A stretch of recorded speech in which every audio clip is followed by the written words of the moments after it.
వేదిక ముందున్న మా అన్నదమ్ములకు ఆడబిడ్డలకు పాత్రికేయ మిత్రులకు అందరికీ హృదయపూర్వకంగా నమస్కారాలు. ముఖ్యంగా ఈరోజు యొక్క సమావేశం మనం ఏర్పాటు చేసుకునే ఉద్దేశం మీకు తెలుసు. 12 తారీఖు నాడు మన పార్టీ అధ్యక్షులు పెద్దలు గౌరవనీయులు తెలంగాణ తొలి ముఖ్యమంత్రి కేసీఆర్ గారు తిరిగి జంగు సైరన్ ఊదడానికి కథన భేరి మోగించడానికి మన కరీంనగర్కే వస్తూ ఉన్నారు. తప్పకుండా ఆ కార్యక్రమాన్ని విజయవంతం చేసే క్రమంలో ఈరోజు 7 నియోజకవర్గాల ముఖ్యులను ఈ సమావేశానికి ఆహ్వానించుకోవడం జరిగింది. మీ అందరితో కూడా ప్రార్థన, మీ అందరితో కూడా విజ్ఞప్తి. కేసీఆర్ గారికి కరీంనగర్ అనే సెంటిమెంట్ ఉన్న విషయం మీకు బాగా తెలుసు. కరీంనగర్లో ఏ కార్యక్రమం ప్రారంభించినా తప్పకుండా విజయవంతం అవుతుంది అనేది మన నాయకుడి యొక్క విశ్వాసం. అందుకే ఆనాడు పార్టీ పెట్టిన తర్వాత మొట్టమొదటి సింహగర్జన సభ, ఆనాటి ఆంధ్ర పాలన మీద ఆ రోజు సింహంలాగా గర్జించిన కేసీఆర్ గారు ఆనాడు ఎంచుకున్న పట్టణం కూడా ఇదే కరీంనగర్. మే 17, 2001 నాడు ఆనాటి ఆంధ్ర పాలన మీద సింహగర్జన, మళ్ళీ ఒక్కసారి ఈరోజు అబద్ధాల రేవంత్ రెడ్డి పాలన మీద మళ్ళీ కథన బేరి మోగించడానికి జంగు సైరన్ ఊదడానికి 12 నాడు, మార్చి 12 నాడు మళ్ళొక్కసారి భారీ బహిరంగ సభ అదే వేదిక ద్వారా అదే ఎస్ఆర్ఆర్ కాలేజీ మైదానంలో అక్కడనే జరుపుకోబోతా ఉన్నామనే మాట కూడా నేను మీ అందరికి విజ్ఞప్తి చేస్తూ ఉన్నా. ఈరోజు పోస్టర్లు ఆవిష్కరించుకున్నాం. ఈ పోస్టర్ గ్రామ గ్రామానికి పోవాలి, ప్రతి మండలానికి పోవాలి, ప్రతి పట్టణానికి పోవాలి. వేలాదిగా ప్రతి నియోజకవర్గం నుండి కూడా తరలి వచ్చి మన నాయకులు, కార్యకర్తలు, మన ముఖ్యమైన మన క్యాడర్ అంతా కూడా వచ్చి కరీంనగర్లో జరిగే ఈ బహిరంగ సభను బ్రహ్మాండంగా విజయవంతం చేయవలసిన బాధ్యత మన మీద ఉన్నదనే మాట నేను మీకు గుర్తు చేస్తూ ఉన్నా. ఇక ఎన్నికల శంఖారావం కరీంనగర్ నుంచే మన పెద్దలు కేసీఆర్ గారు వచ్చి ఇక్కడ నుంచే ప్రారంభించబోతున్నారు.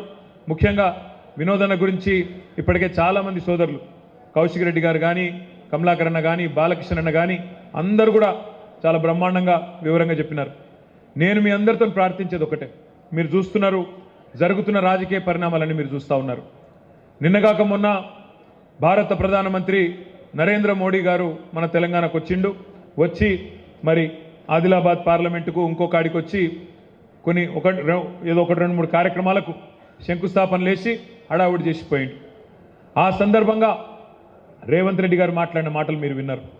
నిన్న కూడా రేవంత్ రెడ్డి గారు మహబూబ్ నగర్లో మాట్లాడిన మాటలు కూడా మీరు వినే ఉంటారు. గత 3 నెలలుగా రేవంత్ రెడ్డి గారు మాట్లాడుతున్న మాటలు మీరు అందరూ కూడా గమనిస్తున్నారు, వింటున్నారు.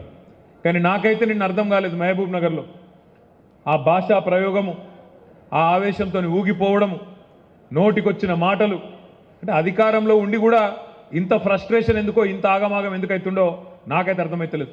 మీరు చూసుంటారు నిన్న ఆయన మాట్లాడుతున్నాడు, నేను జేబుల కత్తెర పెట్టుకొని తిరుగుతున్నా, ఎవరన్నా పిచ్చి పిచ్చి పనులు చేస్తే గొంతు గోస్తా, కడుపు జింపుతా, మీ పేగులు మెడలేసుకొని తిరుగుతా.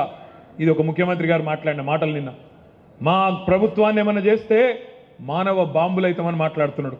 చాలా విచిత్రంగా అనిపిస్తున్నది నాకు తెలియక అడుగుతా, జేబుల కత్తెరలు పెట్టుకొని ఎవడు తిరుగుతాడే? జేబు దొంగలు తిరుగుతారు. జేబుల కత్తెరలు పెట్టుకొని తిరుగుతాడు ఎవడన్నా ముఖ్యమంత్రి, ఎవడన్నా రాజకీయ నాయకుడు జేబుల కత్తెర పెట్టుకొని తిరుగుతున్నా అని చెప్తాడు. ఇక గసంటోడు మన ముఖ్యమంత్రి, మన కర్మ. మీరు చూడండి, ఆయన మాటలు చూడండి, ఆయన ఫ్రస్ట్రేషన్ చూడండి. సెక్రటేరియట్లో మాట్లాడతాడు, నేను ఇక్కడ ఏదో ఉంటుంది అనుకొని వచ్చినా, లంకె బిందెలు ఉంటాయి అనుకొని వచ్చినా, ఇక్కడ లంకె బిందెలు లేవు, అన్ని ఖాళీ కుండలు ఉన్నాయని చెప్తున్నాడు. లంకె బిందెల కోసం గడ్డపారలు పట్టుకొని, తటపారలు పట్టుకొని, నెత్తి మీద దుప్పటి కప్పుకొని అర్ధరాత్రి ఎవరు తిరుగుతారు? మరి ఈయన గతంలో ఏం చేస్తున్నారో నాకైతే తెలియదు. కానీ ఈ లంకె బిందెల కథ అయింది, జేబుల కత్తెరల కథ అయింది. అసలు ముఖ్యమంత్రి స్థాయిలో మాట్లాడే మాటలేనా? ఆ ఫ్రస్ట్రేషన్ ఏంది? ఆ ఊగిపోవుడేంది ఆవేశంతో? ఇంకా దిక్కుమాలిన పదం ఏంటంటే మానవ బాంబులు అవుతారట. రేవంత్ రెడ్డి గారికి నేను చేసే విజ్ఞప్తి ఒకటే, మానవ బాంబులు ఇవి అవి కాదు, నీ పక్కనే ఉన్నాయి కాంగ్రెస్ పార్టీల బాంబులు. ఎవరో కాదు నీ కూల్చేది, నీ పక్కనున్న బాంబులే. నల్గొండ బాంబు, ఖమ్మం బాంబు, వాళ్ళే నీ గవర్నమెంట్ మీద వాళ్ళే చేస్తారు. చేసేదంతా మేమేం చేయం. మేము మనస్ఫూర్తి కోరుకుంటున్నాం రేవంత్ రెడ్డి గారు, నువ్వు 5 ఏళ్ళు నిక్షేపంలాగా ఉండాలి, 5 ఏళ్ళు ఉండాలి. నువ్వు ఇచ్చిన 420 హామీలు అమలు చెయ్యాలనే డిమాండ్ చేస్తున్నాం, చెయ్యాలనే కోరుకుంటున్నాం. ఎందుకంటే ప్రజలకు తెలిసి రావాలి, ప్రజలకు కూడా తెలిసి రావాలి. ఖచ్చితంగా ఎవరు గుర్రమో ఎవరు గాడిదో ప్రజలకు కూడా తెలిసి రావాలి. ఎందుకంటే ప్రజలకు తెలుస్తుంది, వెలుగు చీకటి రెండు చూస్తేనే వెలుగు విలువ తెలుస్తుంది. కేసీఆర్ను రేవంత్ రెడ్డిని ఇద్దరిని చూసినాకనే ప్రజలకు కూడా మన నాయకుడి యొక్క గొప్పతనం ఏందో తెలుస్తుంది అనే మాట కూడా ఈ సందర్భంగా నేను విజ్ఞప్తి చేస్తా ఉన్నా. అందుకే రేవంత్ రెడ్డి గారు బీపీ పెంచుకొని ఆగమాగం కాకు, నీవు బీపీ గోలు వేసుకో, మంచిగా సల్లగా కూసో, నీకు మా వైపు నుంచి ఏం ప్రమాదం లేదు. నీకు ప్రమాదం అంటూ ఉన్నదంటే నీ పక్కన కూర్చున్న నీ కాంగ్రెస్ వాళ్ళతో ఉన్నది తప్ప మా నుంచి నీకేం బాధ లేదు. నువ్వు 5 ఏళ్ళు కొనసాగు, నువ్వు అట్లే ఉండు. 420 హామీలు ఇచ్చినావు, 1 కాదు 2 కాదు 420 హామీలు ఇచ్చినావు. ఆ 420 హామీలు నిలబెట్టుకోకపోతే ఎంబడబడతాం, ఎంటాడతాం, ఇడిచిపెట్టమనే మాట కూడా నేను విజ్ఞప్తి చేస్తా ఉన్నా. మిత్రులారా, మీ అందరికీ నేను ఒకటే కోరేది, ఈరోజు మార్చి 7వ తారీఖు సరిగ్గా రేవంత్ రెడ్డి ప్రభుత్వం వచ్చి 90 రోజులు నిండిన రోజు ఈరోజు. మార్చి 17 నాడు 100 రోజులు నిండుతుంది. 100 రోజుల్లో చాలా చేస్తా అని చెప్పిండు రేవంత్ రెడ్డి గారు. ఏమేం చెప్పిండు ఒకసారి యాద్ చేసుకోండి. కేసీఆర్ బిచ్చమేసినట్టు ఇస్తున్నాడు 10,000 రైతు బంధు. నేను రాగానే 15,000 ఇస్తా, మీరు ఒక్క 10 రోజులు ఆగితే నేను 15,000 రూపాయలు మీ ఖాతాలు ఇస్తా అన్నాడు. రైతు బంధు కాదు, రైతు భరోసా అన్నాడు. వచ్చిందా భరోసా? వచ్చినాయా రైతు బంధు? రైతు భరోసా కాదు, 15,000 కాదు, ఆ 10,000కే దిక్కులేని పరిస్థితి. ఇలా రైతులు పాపం కొంతమంది మోసపోయి ఓట్లు వేసిండ్రు, వాళ్ళు బాధపడుతున్నారు, ఆగమవుతున్నారు. అయ్యో అనుకోకుండా వీళ్ళ దొంగ మాటలు నమ్మి, మోసపు మాటలు నమ్మి ఓట్లు వేసినాం కదా, మరి కేసీఆర్ ఇచ్చే రైతు బంధు కూడా వడకపాయే కదా అని చెప్పి ఇలా ఒకళ్ళ ముఖాలు ఒకళ్ళు చూసుకుంటా ఉన్నారు. మన దగ్గరకు వస్తలేరు, వచ్చి చెప్పేందుకు కొద్దిగా అభిమానం అడ్డం వస్తుంది.